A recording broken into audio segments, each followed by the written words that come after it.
불자 여러분 반갑습니다. 지금부터 진심본문을 시작하겠습니다. 불자 여러분, 이 중생은 태어나는 것이 아닙니다. 길들여지고 만들어지는 것입니다. 부처님께서도 붓다는 태어나는 것이 아니라 붓다로 학습되어진다고 말씀하셨습니다. 모든 중생들의 생각이나 오감, 육감의 감정이나 어떠한 알미나 마음이나 이 행동들은 모두 학습을 통해 길들여지고 습관화된 것입니다.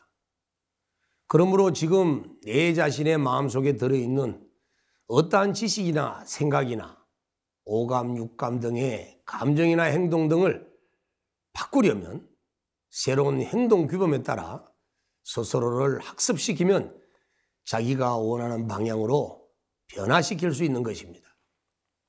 그래서 부처님께서는 3000년 전에 출현하셔서 사람들의 마음과 행동들을 붓다의 마음과 행동으로 바꾸고 제가 불자 5개나 10선업 등을 제시하면서 사람들이 그런 심신의 올바른 규범을 학습하기를 원했던 것입니다.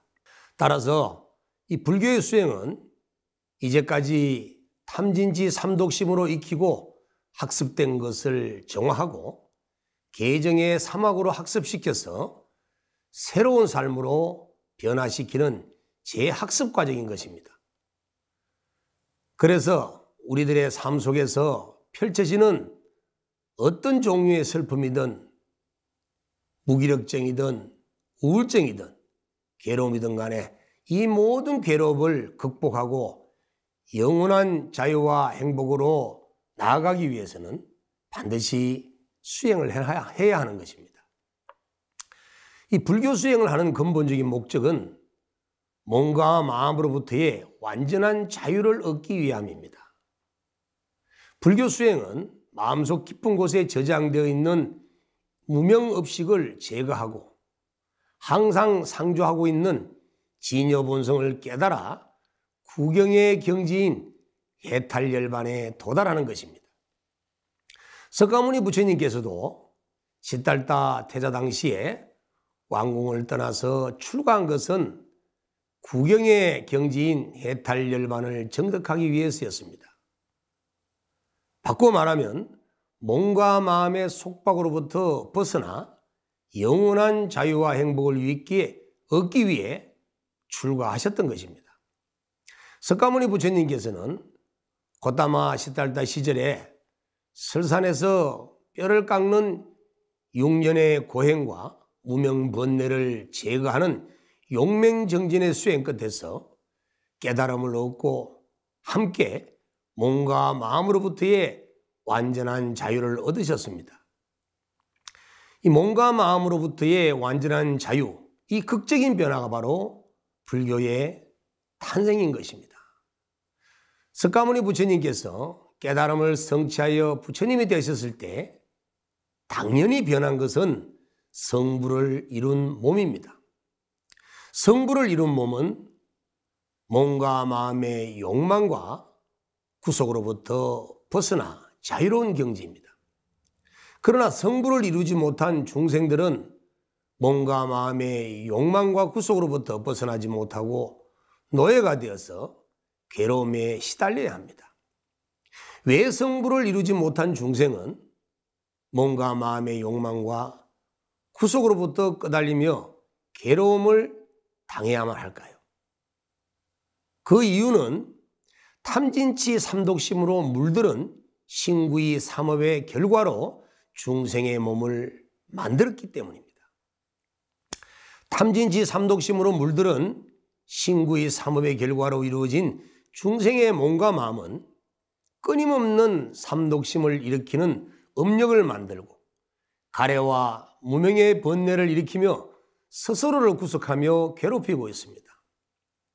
이러한 업력과 가래와 무명의 번뇌를 일으키는 몸과 마음은 항시 서로 의존하여 작용하면서 심의 식을 발생시키고 육권을 통해서 또 다른 탐진치의 삼업을 짓게 합니다. 이러한 몸을 가진 중생의 수행자가 수행을 통해서 깨달음을 얻고 해탈열반을 정득하기 위해서는 반드시 몸과 마음의 욕망과 구속으로부터 자유로워져야만 하는 것입니다. 그렇지 않고서는 절대 깨달음과 성불을 이룰 수 없다고 감히 단언합니다. 몸과 마음의 욕망과 구속으로부터 자유로워지기 위해서는 몸과 마음을 제대로 알고 몸과 마음을 조화롭게 닦아 나가야 하는 것입니다. 만약 몸을 팽개치고 마음만을 닦는다면 결코 깨달음의 세계로 나아갈 수가 없습니다. 그래서 오늘은 이 깨달음과 성불을 이루기 위해 수행하는 모든 불자들이 몸을 팽개치거나 함부로 대하면서 마음만을 닦는 폐단을 없애고 반드시 몸과 마음을 함께 조화롭게 닦아 나가야 하는 그 이유에 대해서 말씀드리고자 합니다. 그래서 오늘의 진심본문 주제는 몸이 망가지면 깨달음을 얻을 수 없다. 몸과 마음을 조화시켜라 입니다. 불자 여러분, 석가모니 부처님께서도 고타마 시타라다 당시에 육체를 혹사시키는 6년의 고행을 그만두고 니리냐 강으로 내려가서 목욕하고 수자타 소녀가 주는 유미죽을 먹고 원기를 회복하고서야 보리수나무 아래서 깨달음을 성취하셨습니다. 불교 성전에서 부처님께서는 그때의 심정을 이렇게 표현하고 계십니다. 고행을 통하여 무한한 정신력을 믿게는 되었지만 바라는 깨달음을 얻지는 못했다. 어떤 때는 육체의 고통을 참는 정신과 육체와의 싸움이 치열하면 할수록 그만큼 자신이 그 싸움에 말려들었다.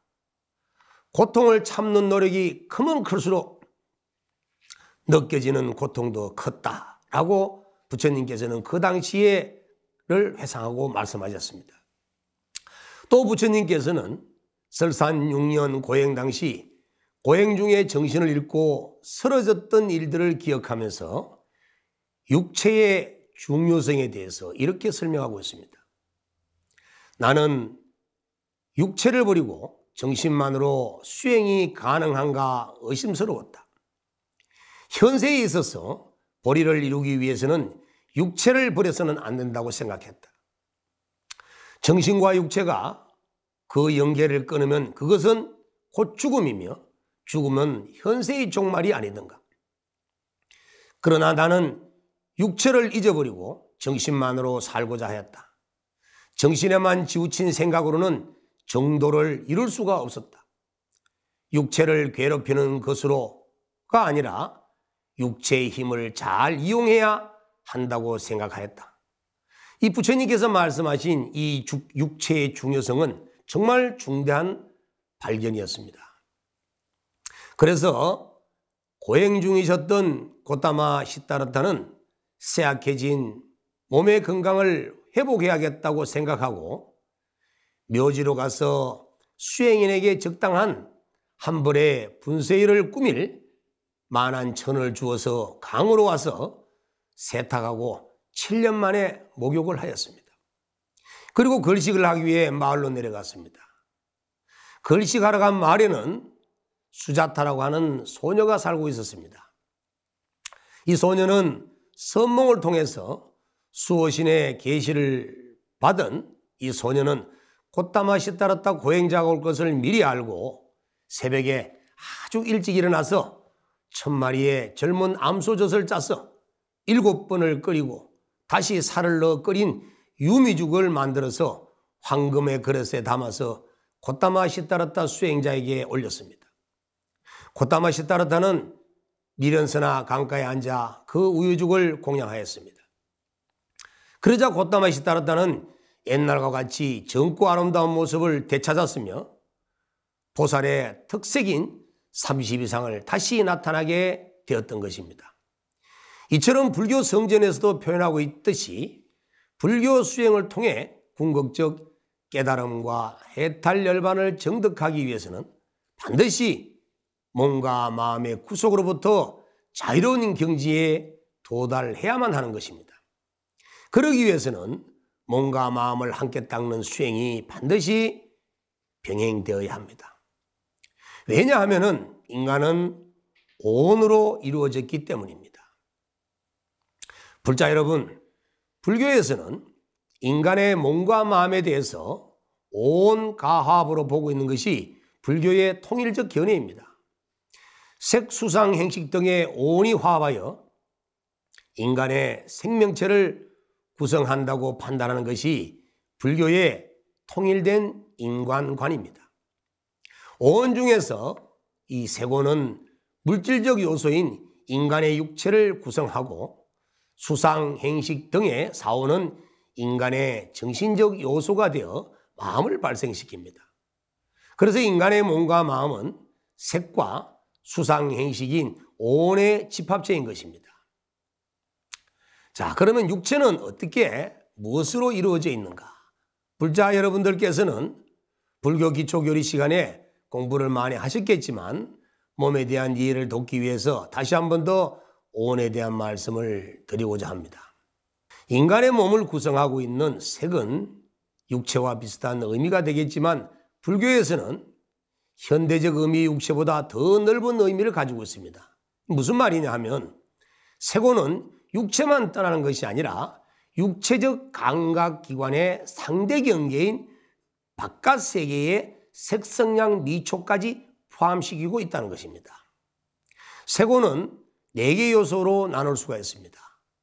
즉 지대, 수대, 화대, 풍대 등으로 세분화해서 나눌 수 있습니다. 이 순정리론에서 32권에서는 이 색온을 인간의 감각에 의하여 인지할 수 있는 물질적 지수 화풍은 가의 4대로 나누고 있습니다.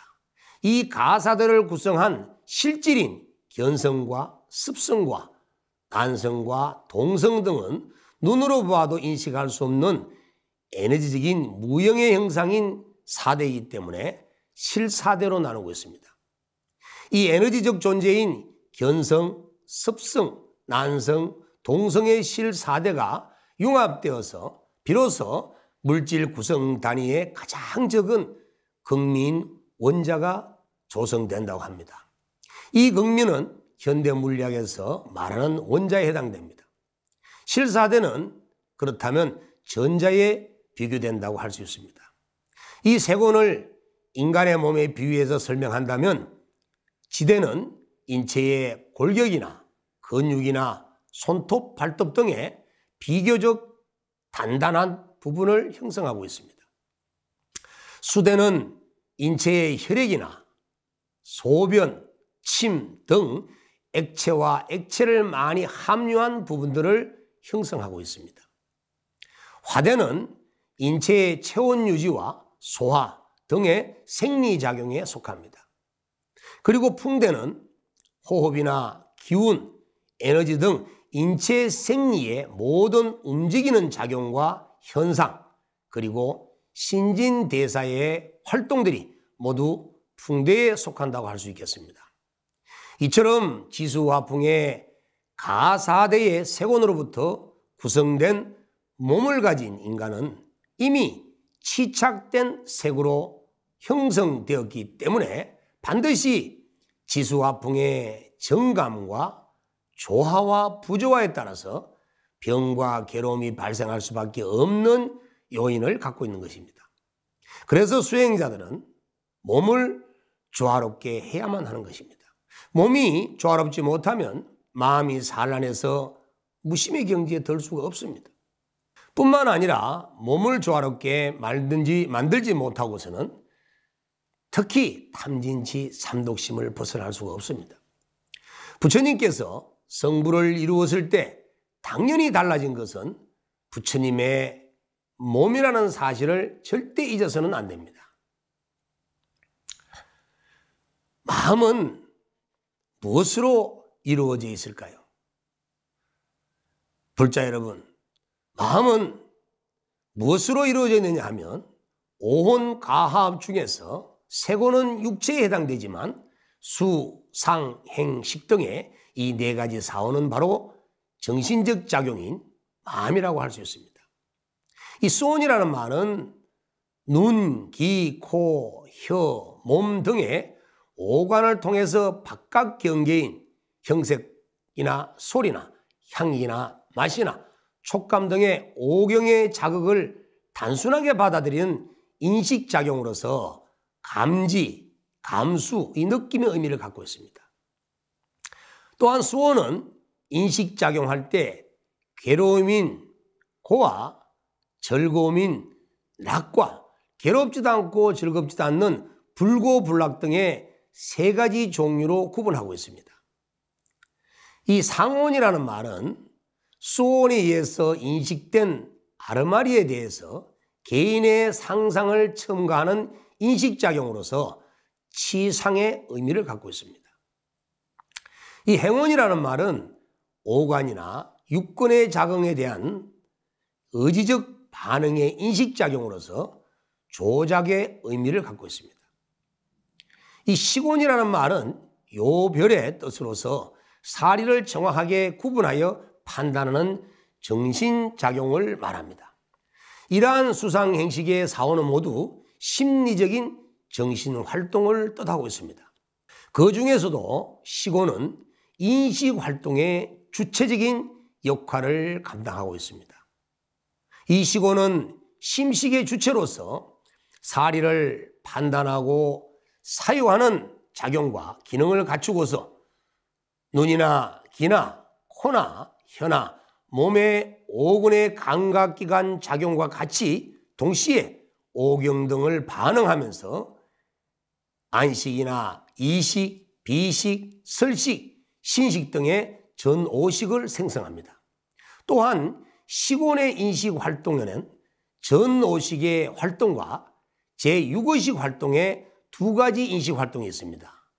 다시 말씀드리면 시곤은 감각기관인 오근을 통해서 전오식을 생성하지만 동시에 마음속 깊이 스며들어서 의근의 상대 경계인 법경을 사유하는 제6식인 의식작용을 발동시키는 것입니다.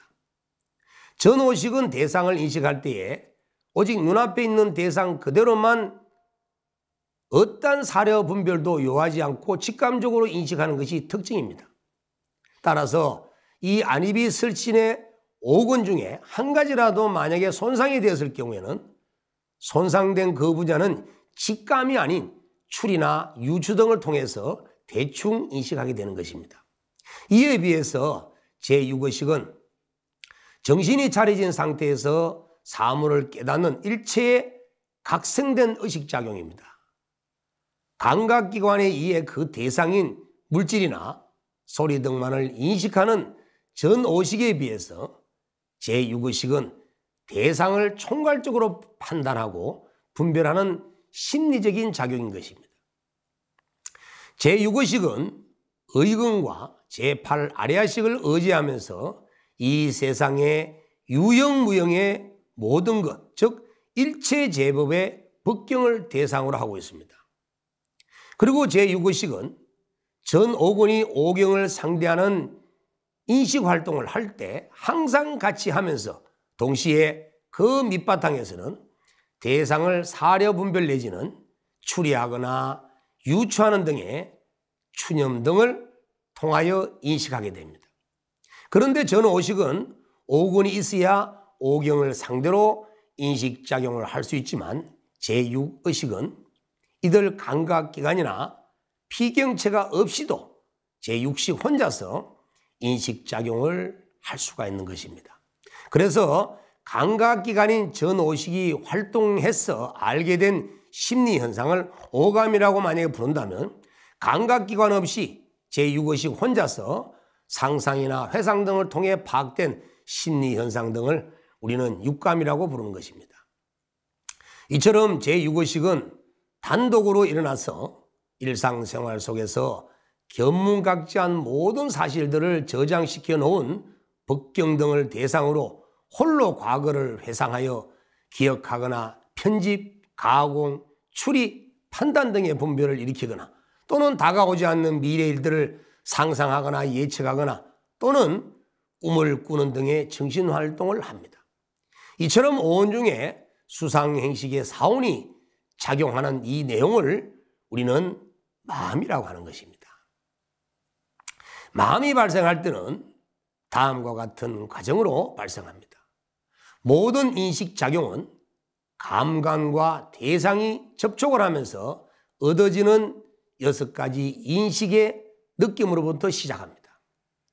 느낌으로부터 지각이 발생하고 그 지각으로부터 생각이 일어납니다. 생각은 또다시 유추나 편집이나 추리, 분별 등의 과정으로 순환하면서 다차원의 마음이 발생하는 것입니다. 설명을 좀 더 한다면 인식을 통해서 견문각지된 내용은 언어적, 개념적 사고가 작동하는 생각 단계에서 과거에 경험했거나 미래에 예상되는 무엇을 떠올려 기억하면서 그것에 대한 자기만의 편집이나 추리나 유추나 분별 등의 가공 과정이 나타납니다. 이러한 가공 과정을 거치면서 최초의 지각에 의해 입력된 인식 이미지들은 새로운 가공 이미지들에게 계속 덧씌워지면서 마음은 다양하게 변화되고 마는 것입니다.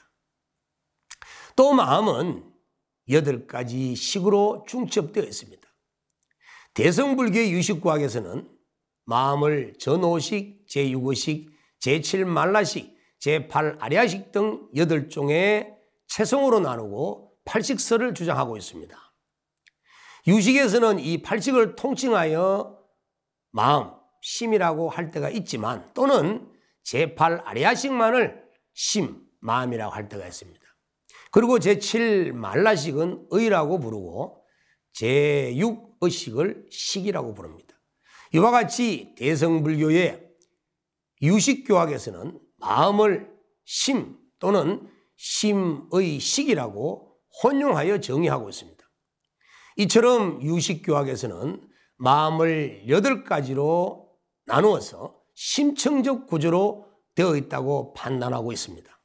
즉 5군의 감각기관을 통해 아는 전5식의 인식과 객관적인 사물을 인식하는 제6의식과 자기 내의 자아의식인 제7만라식과 모든 인식들의 출발점이 되는 선험적 경험의 정보가 들어있는 의식인 제8아리아식 등으로 구성되어 있다고 판단하고 있습니다. 그런데 이 아리아식 등의 심의 식에는 아치, 악연, 아만, 아예 등의 4가지의 근본 본뇌를 갖고 있습니다. 그리고 항상 마음으로 무엇인가를 살펴 분별하는 항심사량을 특성을 하고 있습니다. 제6의식은 분별하는 힘은 섬세하지만은 오이무심의 상태에서는 그 작용이 끊어지기 때문에 항상의 뜻이 없습니다. 또 제8아리아식은 어느 식보다도 항상 존속하는 성질은 분명하지만 무엇을 자세하게 살피는 심세성이 없습니다. 그에 비해서 제7만라식은 항심성과 사량성의 2가지 측면을 모두 갖추고 있으면서 근본식인 제8아리아식을 의지초로 하면서 항상 4가지의 근본 본뇌와 함께하고 있습니다. 그리고 제8아리아식의 주관심을 대할 때마다 주관심 자체를 항상 영원히 주재하는 영원한 자의 실체라고 세심하게 집착하는 것을 그 자성으로 삼고 있습니다. 이 주관심이 집착하는 것이 곧 만라식의 활동인 것입니다. 이와 같이 마음은 8가지 심의 식에 의해 인식작용이 일어나면 이미 그 인식 속에는 자아를 집착하는 주관심과 근본 본뇌가 동시에 작동하여서 중생심이 발생할 수밖에 없는 것입니다. 특히 제8아리아식은 우리 인간의 마음속에 항상 상존하면서 변함이 없고 그 흐름은 일생 동안 끊이지 않고 또 미래의 윤회의 삶 속에서도 영원히 끊어짐이 없이 계속 이어져 가고 있는 것입니다. 그러므로 중생심으로 삼업을 짓는 한 반드시 그 결과는 초래할 수밖에 없는 것입니다. 따라서 우리가 살고 있는 이 세계는 전지전능한 절대적 능력을 가지고 있는 창조신이 만든 것이 아니라 우리 개인 스스로가 평소에 지은 선악업의 결과로 나타난 세상입니다. 처음부터 업을 짓지 않고 아래아식 속에 선악업들의 종자를 지니지 않는 것이 무엇보다도 중요하지만 이미 과거의 업력으로 무명의 삼독심을 갖추고 있기 때문에 우리들은 쉽게 업을 짓지 않을 수가 없는 것입니다. 자, 이렇게 색수상행식 오온으로 이루어진 몸과 마음에는 상관관계가 있습니다. 색수상행식 오온으로 이루어져 있는 몸과 마음은 서로에게 어떤 영향을 끼치고 있느냐 하면 부처님께서도 음식을 먹지 않고 숨을 멈추는 등의 고행을 6년이나 하시다 멈추고 예레냐 강에서 목욕하고 음식을 받아 드시고 보리수 나말에서 호흡 관찰하는 수행을 통해 깨달음을 얻으신 내용을 아시면 몸과 마음의 상관관계를 이해할 수가 있을 것입니다. 그에 대한 해답은 이 단락에서 나옵니다. 현대의학에서는 몸과 마음에 대해 이렇게 생각하고 있습니다. 몸과 마음은 서로 맞물려 있는 하나의 순환 체계로서 밀접한 관계를 가지고 있다고 판단하고 있습니다. 이 마음의 감정과 심리 현상들은 몸에 대해서 직접적이고 즉각적인 영향을 끼칩니다. 육체 또한 감정과 심리 현상에 직접적이고도 즉각적인 관여를 하여 영향을 준다고 판단하고 있습니다. 몸과 마음의 상관관계에 대한 연구를 해온 이 하버드 대학의 심신의학 연구소의 허버트 벤슨 박사 등은 연구 결과에 보면 마음을 이완하는 것만으로도 심장 박동수, 신진대사율, 호흡율의 감소 등의 생리적 변화를 유발시킨다는 것입니다. 허버트 벤슨 교수는 명상의 많은 효과 중에서도 특히 중요한 것은 신진대사의 비율이 낮아진다는 사실입니다. 즉 산소를 사용함으로써 발생하는 이산화탄소의 배출 비율이 낮아지면 심장 박동이 느려지고 호흡수와 호흡량이 감소하는 특징이 있다는 것입니다. 이와 같이 우리의 감정과 심리 현상은 신체의 기능에 영향을 줍니다. 도대체 어떤 작용 기준으로 정신적 감정과 심리가 육체에 영향을 준 것일까요? 당신에게 노벨상을 수여합니다라는 책에서는 이렇게 얘기하고 있습니다. 몸 전체에서 전달되는 정보뿐만 아니라 심리적 현상에서도 뇌에서는 전기 충격을 일으킨다고 합니다. 이 전기 충격은 바로 신경계의 언어입니다. 뇌는 들어오는 모든 정보는 뇌 센터의 일정 부분에 알리고 이들 센터는 신호를 더욱 멀리까지 전달시킵니다. 호르몬을 만드는 장기로 정보를 전달하는 센터는 중뇌에 있습니다. 그리고 이 중뇌와 호르몬 생성기관인 뇌하수체는 섬세한 혈관으로 연결되어 있습니다. 따라서 주변 환경의 정보가 뇌, 중뇌, 뇌하수체로 이렇게 전달되면서 호르몬이 분비되고 이 호르몬이 신체 기능을 조절하게 되는 것입니다. 뇌 분비계의 호르몬 분비에 따른 심리적 변화 역시 신경세포들의 화학 반응 못지않게 마음에 직접적인 영향을 주게 되는 것입니다.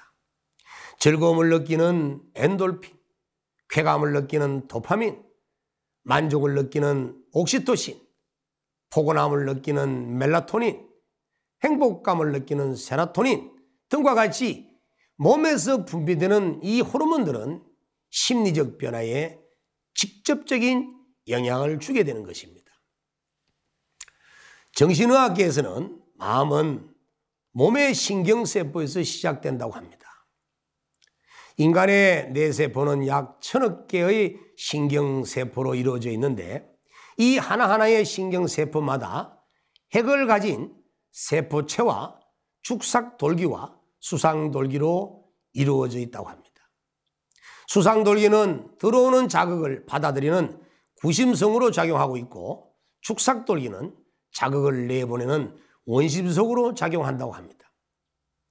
신경원을 길게 만드는 축삭 때문에 축삭은 매우 가늘고 길어서 신경섬유라고 불리기도 합니다. 이 신경세포들은 끊임없이 다른 신경세포들과 정보를 교환하는데 그 역할을 신경세포 말단에 있는 시냅스가 한다고 합니다. 이 시냅스에서 신경전달 물질을 통해서 정보 교환이 이루어지는 것입니다. 그럼으로써 결국 모든 정신활동은 결국 시냅스 기능의 결과물이라고 할 수 있는 것입니다. 결국 시냅스를 통해서 신경회로가 만들어지고 심리적 발생의 기초를 만들게 되는 것입니다. 신경세포들은 결합하여 조직이 만들어지고 이 조직들은 오장육부와 같은 장기들인 그룹 시스템을 만들게 됩니다. 이러한 시스템의 상호 유기적 관계 속에서 몸은 작동하게 되고 정신작용이 작용하면서 다차원의 심리현상이 나타나는 것입니다. 결국 마음이 발생한다는 것은 몸의 시스템에서 일으키는 반응을 의미합니다. 즉 시냅스 사이에서 신경 전달 물질이 분비되어서 화학작용을 일으키며 그때 발생시킨 정기적 자극에 의해서 반응하는 과정이 바로 마음이라고 할 수 있는 것입니다. 결국 시냅스는 육체의 신경 조직의 최소 단위이지만 마음의 최소 단위라고도 할 수 있는 것입니다. 그러므로 마음의 해탈을 위해서는 신경세포의 영향으로부터 반드시 벗어나야만 하는 것입니다. 그래야만 무심이 됩니다. 시냅스를 포함한 모든 신경세포들의 정기적 반응을 초월하지 못한다면 마음의 자유는 있을 수 없습니다. 더욱이 해탈열반을 위한 수행을 한다고 한다면 더더욱 신경세포의 화학적 반응에 의한 영향력을 극복해야만 하는 것입니다. 특히 긴장과 스트레스 등과 같은 자극을 신경세포에게 전달되지 않도록 노력해야 하는 것이며 몸과 마음을 반드시 이완 상태로 이끌어야만 하는 것입니다.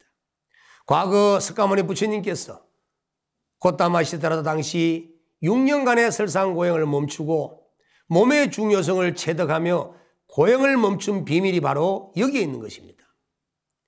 올바른 선수행을 통해 인맥동맥이 관통되고 기경팔맥이 모두 열리게 된다면 육체는 최적의 면역 상태가 유지될 수 있기 때문에 심신을 안정시키는 행복 호르몬들이 조화롭게 분비되어서 탐욕과 분노가 사라지고 삼독심을 극복할 수가 있는 것입니다. 그런데 이와는 반대로 심신이 병이 들거나 심각해지면 스트레스 호르몬들이 과다 분비되어서 욕망과 불안과 분노 등의 심리 현상이 나타나고 몸과 마음을 경직시켜버립니다. 이 스트레스 호르몬의 과다 분비는 마음을 끊임없이 경직시키고 불안과 욕망을 들끓게 만듭니다. 이대로는 탐진치 삼독심을 절대 멈출 수가 없는 것입니다. 그러므로 심신을 안정시키는 좋은 호르몬들이 정상적으로 분비되어야만 들끓는 욕망과 분노의 요동 등을 잠재울 수가 있는 것입니다. 비록 과거의 탐진치 삼독심에 의한 삼업의 나쁜 업력과 현재의 부조화된 심신이라 할지라도 올바른 수행을 통해서 자율신경계를 조절하고 호르몬 분비를 균형 있게 조절할 수 있다면 신경세포들과 마음의 건경식의 영향력에 끄달리지 않고 초월하여 무념의 본성을 지킬 수 있게 되는 것입니다. 이처럼 몸과 마음은 유기적인 상이 상관의 관계의 일여이기 때문에 해탈 성불을 위해서는 반드시 몸과 마음을 함께 닦아 몸과 마음의 구속과 속박으로부터 벗어나야만 하는 것입니다. 여러분, 몸과 마음의 구속과 속박으로부터 벗어나기 위해서는 어떻게 할까요? 호흡을 잘해야 됩니다. 호흡은 생명과 직결됩니다. 인간의 생명 유지에 있어서 가장 소중한 것은 아마도 호흡일 것입니다. 올바른 호흡은 인간의 몸과 마음을 건강하게 만들어줄 뿐 아니라 궁극적인 해탈과 열반을 성취하게 합니다. 그래서 예로부터 인류 역사와 함께 무병장수와 깨달음을 위한 호흡 수련은 세계 여러 문화권에서 사용되어 왔습니다. 불교의 수행자들 역시도 호흡의 수련을 통해 건강은 물론 궁극엔 성불을 이룰 수 있다고 판단하였습니다. 호흡에 대한 관심은 초기 불교 경전이나 논서 등에서도 자주 발견되고 있습니다. 대안반 수경과 아함경 등에 의하면 부처님께서는 지월국에서 90일간 초인적인 아나파나 사티 수행을 계속함으로써 세밀하고 깊은 사색에 들게 되었고 생로병사의 괴로운 문제들에 대한 해결의 실마리를 차분히 열게 되어 마침내 성자의 적정의 경지적 깨달음에 이르게 되었다고 설명하고 있습니다. 이 청정도론에서도 호흡의 수련은 마음의 고요함을 얻고 착하지 않는 불선의 마음, 현상들을 즉시 사라지게 하는 효과가 있다고 언급하고 있습니다. 이 중국의 수나라 천체지자 대사께서도 역시 병마의 치병법으로 가장 많이 사용한 것이 호흡과 기의 조절을 통한 기식치료법이었다고 합니다. 현대의 명상학회에서도 호흡의 치유 효과에 대해서 호흡 명상은 알아차림, 주의 집중, 고요와 안정감, 맑은 마음, 감정 조절, 이완, 통찰과 같은 다양한 관점을 제공하고 다른 생각을 방지하고 산란한 생각에서 중심을 잡게 하고 올라간 기운을 아래로 끌어내리고 마음의 다양한 현상을 관찰하게 하고 미처 깨닫지 못한 부분을 통찰하게 한다라고 말하고 있는 것입니다. 이처럼 호흡은 감정 조절이나 정신 집중이나 통찰이나 건강 회복이나 마음 공부나 성불 등의 여러 가지 효과에 작용을 하고 있는 것입니다. 현대의학에서는 호흡을 이렇게 정의하고 있습니다. 호흡이란 대사에 필요한 산소를 조직까지 공급하고 이산화탄소를 몸 밖으로 내보내는 일이라고 호흡을 정의하고 있습니다. 또 숨을 쉬는 목적은 세포의 생명 유지에 가장 중요한 공기 중에 산소를 들이마시고 세포의 노폐물인 이산화탄소를 몸 밖으로 배출하기 위한 것이라고 합니다. 호흡은 뇌의 중추에 의해서 조절됩니다. 이 과정은 자동적으로 이루어집니다. 부처님께서도 대안반 수경에서 호흡에 정신을 집중하며 출장식 호흡을 열심히 하라고 가르치고 계십니다. 내쉬는 숨을 들이쉬는 숨보다 길게 하는 이 출장식 호흡을 하되 의념을 호흡에 집중하면서 하나 둘 호흡수를 세면서 일정하게 지속하는 방법을 쓰라고 부처님께서는 누니 말씀하셨습니다.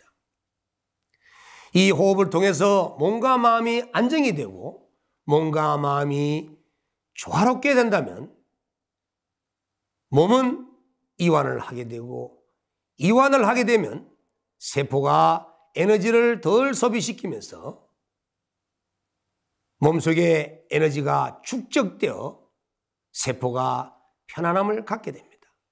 이 편안한 상태에서 세포는 어떠한 정기적 발생을 일으키지 않는 상태가 된다면 그때서야 마음에서는 무심의 작용으로 나아갈 수가 있는 것입니다.